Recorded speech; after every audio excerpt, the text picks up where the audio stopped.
प्रभु यीशु मसीह के दृष्टांत। और इस अध्ययन श्रृंखला के दूसरे भाग में हम आज प्रभु यीशु मसीह के द्वारा अपने उपदेशों में जो दृष्टांत कहा गया उसके विषय में कुछ देर विचार करेंगे। और ये दृष्टांत है राई के बीज का। जब हम मत्ती, मरकुस और लूका में जाते हैं तो हम देखते हैं तीनों सुसमाचारों में इस दृष्टांत का उल्लेख है। मत्ती रचित सुसमाचार उसके 13वें अध्याय के 31 और 32वें पद में, मरकुस रचित सुसमाचार उसके 4थे अध्याय के 30, 31 और 32 पद में, और लूका रचित सुसमाचार उसके 13वें अध्याय के 18वें और 19वें पद में इस दृष्टांत का उल्लेख किया गया है। और जब हम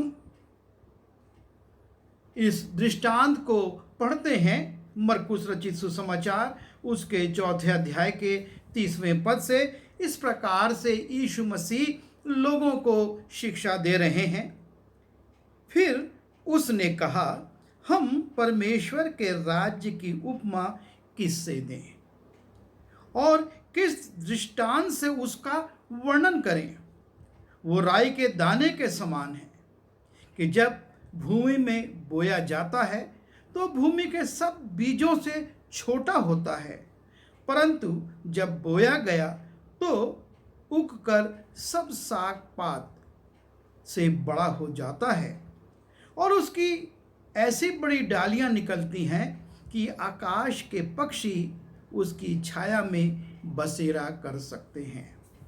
और यीशु मसीह लोगों को समझाना चाहते हैं परमेश्वर के राज्य के विषय में, क्योंकि जब हम मत्ती रचित सुसमाचार उसके 4थे अध्याय के 17वें पद में जाते हैं और यीशु मसीह अपनी सुसमाचार प्रचार की सेवा प्रारंभ करते हैं तो सबसे पहले वो कहते हैं, उस समय से यीशु प्रचार करना और ये कहना आरंभ किया कि मन फिराओ, क्योंकि स्वर्ग का राज्य निकट आया है। मन फिराओ क्योंकि स्वर्ग का राज्य निकट आया है। और यहाँ पर यीशु मसीह लोगों को स्वर्ग के राज्य, परमेश्वर के राज्य की स्थापना के विषय में कहते हैं और कहते हैं कि तुम्हारे निकट आया है।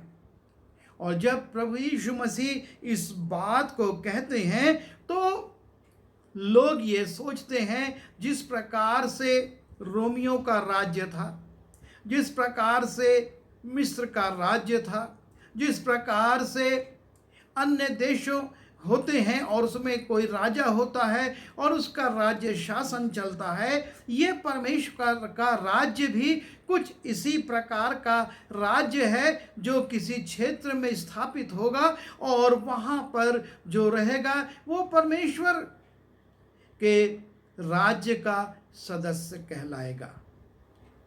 लेकिन यीशु मसीह इस समय उसी राज्य को समझाना चाहते हैं। जब हम मरकुस रचित सुसमाचार उसके पहले अध्याय में जाते हैं, उसके 16वें पद में भी यीशु ने यही कहा। गलील की झील के किनारे जाते हुए उसने शमौन और उसके भाई अंद्रियास को जाल डालते देखा। और लिखा है, जब हम 14वें पद में देखते हैं, यूहन्ना के पकड़वाए जाने के बाद यीशु ने गलील में आकर परमेश्वर के राज्य का सुसमाचार प्रचार किया और कहा, समय पूरा हुआ है और परमेश्वर का राज्य निकट आ गया है। मन फिराओ और सुसमाचार पर विश्वास करो। और उसके बाद वो अपने इन चेलों को, जिसको बाद में उसने चेला और प्रेरित कहा, आमंत्रित करता है, उनको अपने पीछे बुलाता है। परमेश्वर का राज्य निकट आ गया है, मन फिराओ और सुसमाचार पर विश्वास करो। प्रभु यीशु मसीह बार बार इस बात को कहते हैं कि आवश्यकता है मन फिराने की। यदि तुम मन नहीं फिराओगे तो परमेश्वर के राज्य में प्रवेश नहीं कर सकते। और लोगों की जो धारणा थी, और वो ये सोचते थे कि परमेश्वर का राज्य एक पृथ्वी पर कोई स्थापित राज्य होगा। लेकिन यीशु मसीह इस अवधारणा को गलत बताते हुए वो कहते हैं कि परमेश्वर का राज्य जो है वो एक बहुत छोटे बीज के समान। मैं उसकी तुलना किससे करूं? और वो तब कहता है कि मैं राई के दाने के समान, जो दिखता नहीं है, छोटा सा रहता है, अगर ज़मीन पर गिर जाए तो उसको उठाना भी हमको कठिन लगता है। बड़ा साधारण सा, बहुत छोटा सा एक बीज है। और परमेश्वर का राज्य के विषय में वो कहते हैं वो उसी बीज के समान है। और जब हम मन फिराते हैं, सुसमाचार पर विश्वास करते हैं, तब उस बीज को हम अपने अंदर स्थान देते हैं। क्योंकि जब इस बीज के विषय में लिखा है कि जब वो बोया गया, जब वो बोया गया, अर्थात बीज तो एक साधारण सा दिख रहा था, लेकिन जब वो बोया गया तब बड़ा काम हुआ। और ये काम जो हुआ, और वो ये था कि वो छोटा सा बीज, वो साधारण सा दिखने वाला बीज अपने अंदर क्या सामर्थ रखता है, कैसी सामर्थ रखता है। यीशु मसीह इस राई के बीज से तुलना करके बताते हैं कि परमेश्वर का राज्य जो एक छोटे से बीज के समान है, जब सही भूमि पर बोया जाता है, मन फिराकर और सुसमाचार पर विश्वास करके जब हम उसको अपने जीवन में स्थान देते हैं, वो हमारे जीवन में स्थान पाता है, तब वो उगता है, वो पल्लवित होता है, वो बढ़ता है। और जिस प्रकार से वो छोटा सा बीज है और कुछ अस्तित्व उसका नहीं लगता, लेकिन जब वो अच्छी भूमि पर बो दिया जाता है तब वो उगता है और सब साग पात से बड़ा हो जाता है, वो बड़ा बन जाता है। दिख रहा था एकदम छोटा सा, बड़ा साधारण सा, लेकिन जब वो बोया गया तो वो दूसरे साग पात से ज्यादा बड़ा हो जाता है और बढ़ते बढ़ते वो एक पेड़ हो जाता है। और जब वो एक पेड़ हो जाता है तो ना सिर्फ वो फलवंत होता है, लेकिन लिखा है कि आकाश के पक्षी आकर उसकी डालियों पर बसेरा करते हैं। अर्थात वो बहुत लोगों के लिए, बहुत सारे पक्षियों के लिए एक शरण स्थान बन जाता है। वो छोटा सा बीज जो कि बड़ा साधारण सा था, जब अच्छी भूमि पर बोया गया और जब वो उसमें बो दिया गया तब वो बढ़ने लगा और दूसरे साग पात के पेड़ों से वो और ऊपर और ऊंचा होता चला गया और बढ़ते बढ़ते एक पेड़ हो जाता है और आकाश के पक्षी उस पर आकर अपना बसेरा करते हैं। परमेश्वर के राज्य की तुलना प्रभु यीशु मसीह इसी प्रकार से कर रहे हैं कि वो एक बहुत छोटे बीज के समान है और जब वो बो दिया गया, हमारे जीवन में हो गया, हमारे जीवन में बढ़ने लगा, तो एक विशाल वृक्ष बन गया जो कि बहुत से लोगों के लिए आत्मिक शांति का कारण बनता है। बहुत से लोग हमारे जीवन के द्वारा आत्मिक खुशी को प्राप्त करते हैं। ये दिखता नहीं है। जब परमेश्वर का राज्य हमारे अंदर आता है, वो बीज हमारे अंदर आता है, संसार को दिखता नहीं है कि इसके अंदर वो बीज बोया गया है। लेकिन जब वो बीज हमारे जीवन में बढ़ने लगता है, एक वृक्ष बनने लगता है, तब लोगों को नजर आता है।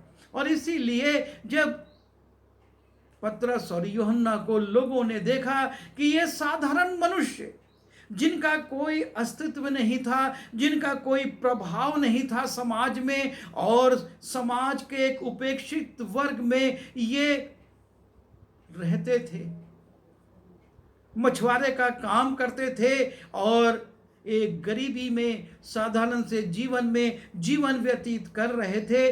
पर जब प्रभु यीशु मसीह इनके जीवन में आ गया, परमेश्वर का राज्य इनके जीवन में बढ़ गया, तो उन्होंने जाना कि अरे ये यीशु के साथ रहे हुए लोग हैं। प्रकट होने लगा और वो लंगड़ा उसी से आशीष पाता है। पतरस कहता है, सोना और चांदी तो मेरे पास नहीं है कि मैं तेरी दरिद्रता को दूर कर सकूं, तुझे कुछ समय के लिए भोज्य वस्तु दे सकूं, इतना मेरे पास नहीं है। लेकिन जो मेरे पास है, परमेश्वर के राज्य के लोगों के पास जो है, और वही मैं, उसी में से मैं तुझको देता हूं। और तब उसके हाथ को पकड़ता और कहता है, प्रभु यीशु मसीह नासरी के नाम से उठ और खड़ा हो जा। अब वो अपंग नहीं है, अब वो दूसरों पर आश्रित नहीं है, लेकिन परमेश्वर के राज्य की सामर्थ्य से वो अब अपने पैरों पर खड़ा हो चुका है, उछल रहा है, कूद रहा है। अब वो अपनी जीविका कमाने के लिए काम कर सकता है, वो अपंग नहीं है। जब हम पहला कुरिन्थी उसके 4 अध्याय में जाते हैं और वहां पर हम देखते हैं परमेश्वर के राज्य के विषय में पौलुस लिखता है।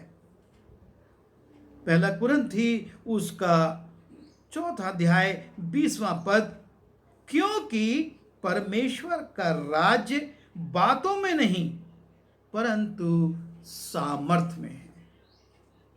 ये सिर्फ मुंह से प्रचार किया जाने वाला नहीं है, लेकिन इसके द्वारा सामर्थ्य के काम प्रकट होते हैं। लोग आत्मिक आशीषों को प्राप्त करते हैं और पवित्र आत्मा से परिपूर्ण होते हैं।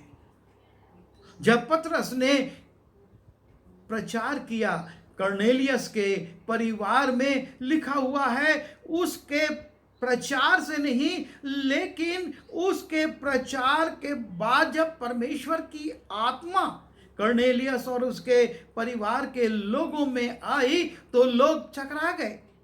अरे ये भी तो यहूदियों के समान पवित्र आत्मा से भर गए हैं और अन्य अन्य भाषा में प्रार्थना करने लगे हैं, क्योंकि पतरस के प्रचार में सिर्फ शाब्दिक बातें नहीं थी, पर एक सामर्थ थी।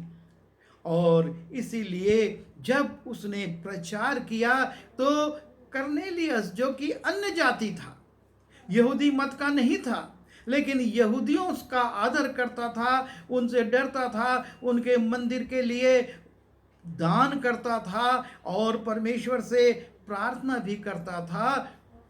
उस प्रचार से जो पतरस ने किया, पवित्र आत्मा से वो और उसका परिवार भर गया।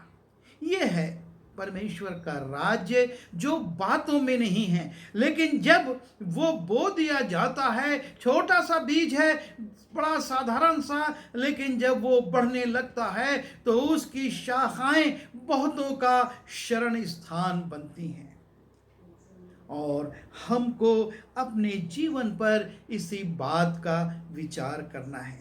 3 सुसमाचारों में इस दृष्टांत को लिखा गया है और उसका विशेष उद्देश्य यह है कि हम समझ लें कि परमेश्वर का राज्य कोई दृष्टि में दिखने वाली बहुत बड़ी सी चीज नहीं, कोई राज्य नहीं, कोई सिंहासन नहीं जिस पर बैठकर यीशु मसीह लोगों पर शासन चलाएंगे। यहूदियों को ये आशा थी कि यीशु मसीह उनको रोमियों के हाथ से अलग करके अपना शासन स्थापित करेंगे, और इसीलिए पिलातुस ने कहा, क्या तू यहूदियों का राजा है? वो कहता है, मैं नहीं, तू ही ये बात कह रहा है। यदि मैं इनका राजा होता तो ये अपने राजा के लिए लड़ते, पर यहां तो उल्टा हो रहा है। ये अपने राजा को सौंप रहे हैं कि उसको क्रूस पर लटकाओ, क्योंकि मेरा राज्य इस पृथ्वी का नहीं है। वो लोगों में परिवर्तन लाना चाहता था, उनको मन फिराने की शिक्षा दे रहा था, परमेश्वर के राज्य के निकट लाना चाहता था। वो कहता है, विश्वास करो। और यही बात यूहन्ना बपतिस्मा देने वाले ने भी कही थी कि मन फिराओ, क्योंकि परमेश्वर का राज्य निकट आया है। और जब पतरस के पास वो प्रथम मंडली के लोग आए और कहे, साहिब हम क्या करें? उन्होंने कहा, मन फिराओ और यीशु के नाम से बपतिस्मा लो और तुम उस राज्य के अधिकारी बनोगे, उस राज्य में तुम प्रवेश करोगे, अर्थात तुम्हारे जीवन में एक परिवर्तन आएगा। तुम उस परिवर्तन में के द्वारा अपने जीवन को बहुतों के लिए आशीष का और आनंद का और बहुतों के लिए आत्मिक उन्नति का कारण बनाओगे। तुम्हारा जीवन बहुतों के लिए आशीष का कारण बन जाएगा, क्योंकि तुम्हारे अंदर परमेश्वर का राज्य का वो बीज जो कि बहुत छोटा सा था, क्योंकि बस एक वाक्य में यीशु मसीह ने कहा, मन फिराओ। मन फिराओ अर्थात अपने पिछले जीवन से अलग हो जाओ। और जब तुम मन फिराओगे और अपने जीवन में दूसरी बातों से, सांसारिक बातों से, सांसारिक चीज़ों से अलग हो जाओगे, तो तुम्हारा जीवन बहुतों के लिए आशीष का कारण बनेगा। हम अपने जीवनों पर विचार करें। क्या हमारे अंदर परमेश्वर के राज्य का बीज उग रहा है? क्या वो बढ़ रहा है?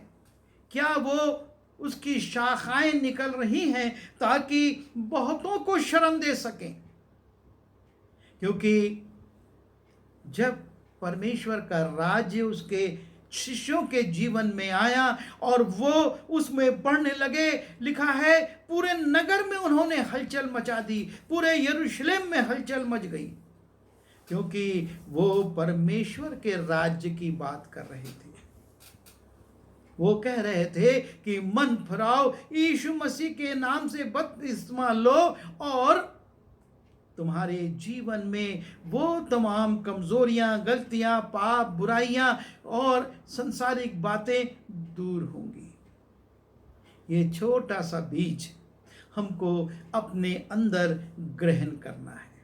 बहुत छोटा सा बीज है, लेकिन हमारे जीवन में जब ये प्रवेश करेगा तो ये हमारे लिए आशीष का कारण होगा। और इसीलिए यीशु मसीह ने इस राई के दाने की तुलना करी और एक बात और कही कि ये राई के दाने के बराबर यदि तुम्हारा विश्वास होगा तो भी तुम पहाड़ से कहोगे कि जा समुद्र में लग जा, और ऐसा हो जाएगा। यह है छोटे से विश्वास का परिणाम, उसकी सामर्थ कि वो पर्वतों को भी, चाहे वो समस्याओं का हो, चाहे वो बीमारियों का हो, और चाहे वो संसारिक अभिलाषाओं का हो, वो दूर हो जाएगा, वो हट जाएगा, वो तुम्हारे जीवन से चला जाएगा। हम अपने जीवनों पर विचार करें, हम अपने जीवनों पर सोचें और इस बात के लिए गंभीर हों कि वो राई का दाना हमारे जीवन में आ जाए, वो राई का दाना हमारे जीवन में प्रवेश करे और हम उसके माध्यम से अपने परमेश्वर के लिए काम करें और बहुतों के लिए शरण का स्थान प्राप्त करें, उनको स्थान प्रदान करें कि वो उसमें शरण पाएं। आइए हम दुआ करें। प्यारे पिता परमेश्वर, एक बार फिर हम तेरे पुत्र अपने प्रभु यीशु मसीह के लिए धन्यवाद देते हैं, जो इस पृथ्वी पर इसलिए आया कि हमारे जीवन में तेरा राज्य स्थापित हो सके। और उसने अपनी प्रार्थना में भी ये सिखाया कि हे परमेश्वर, तेरा राज्य आए। प्रभु, हम तुझसे विनती करते हैं, उस राज्य को हमारे जीवन में आने दे, हमको इस योग्य बना कि वो हमारे जीवन में एक वृक्ष बने और बहुतों के लिए आशीष का कारण हो। विनती यीशु मसीह के नाम से मांगता हूँ, आमीन।